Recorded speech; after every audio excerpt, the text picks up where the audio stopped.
In this video, I want to discuss a couple of reasons why we don't manifest more of what we want, less of what we don't want. These are just basic, simple reasons, okay? The first thing is, you are not the manifester.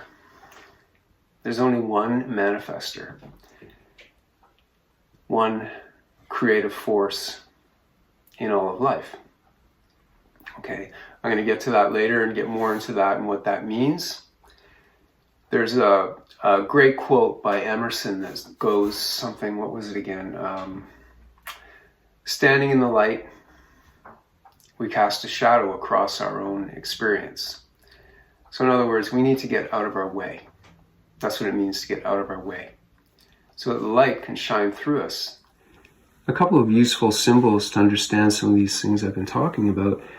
This Magician card from the Tarot, Major Arcana card, which is a higher secret, you could say.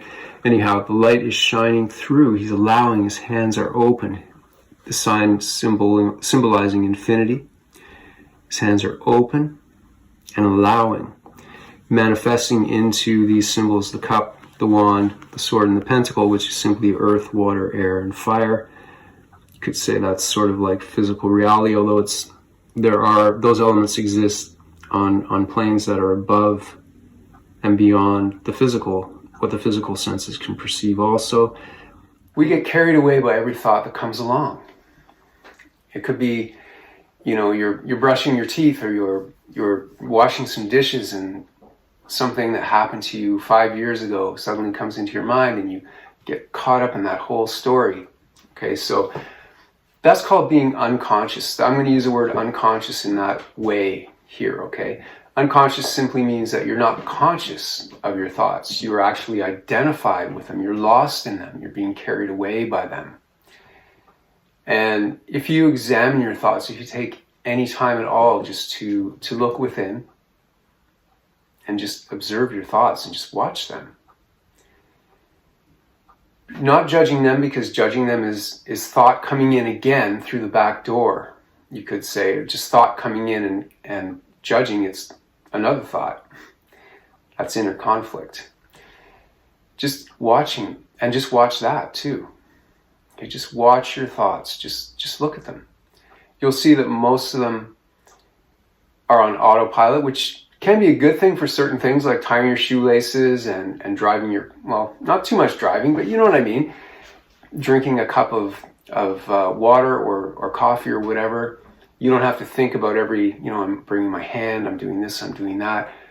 It's on autopilot. But this autopilot takes over in every area of our life with this identification with thought. We think it's who we are. But if we're always caught up and identified with that thought, the mechanical thinking process, it's just always happening.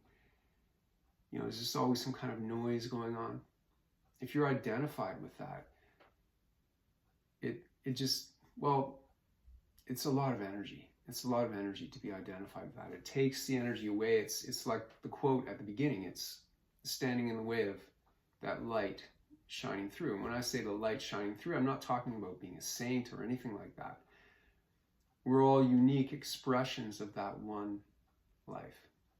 So what you are is an expression of God, the one life, the Tao, infinite beingness, divine intelligence, whatever word you want to use to point to that which just simply is, always has been, and always will be. It's something our minds can't understand. Our time-based mind. Our time-based mind always thinks, starts here and it goes to here. Here's something else to consider. Consider nothing.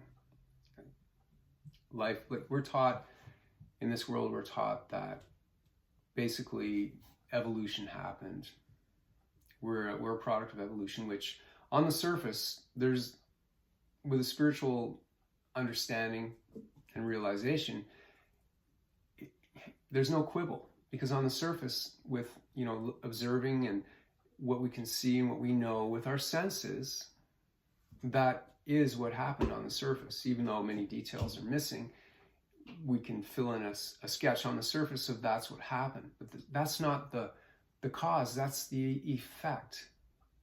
Like the shadows in Plato's cave. I won't get into that here, but if you know that, you know what I'm talking about. You can trace it back to the Big Bang. But, it begs the question, where did the stuff come from? Where did the explosion come from? Why? And how did matter, that apparently is just matter, it has no intelligence, decide to suddenly adapt and grow more complex and develop intelligence from nothing? Too many things coming from nothing. That's my point. Something can't come from nothing. Okay, and consider, what is nothing?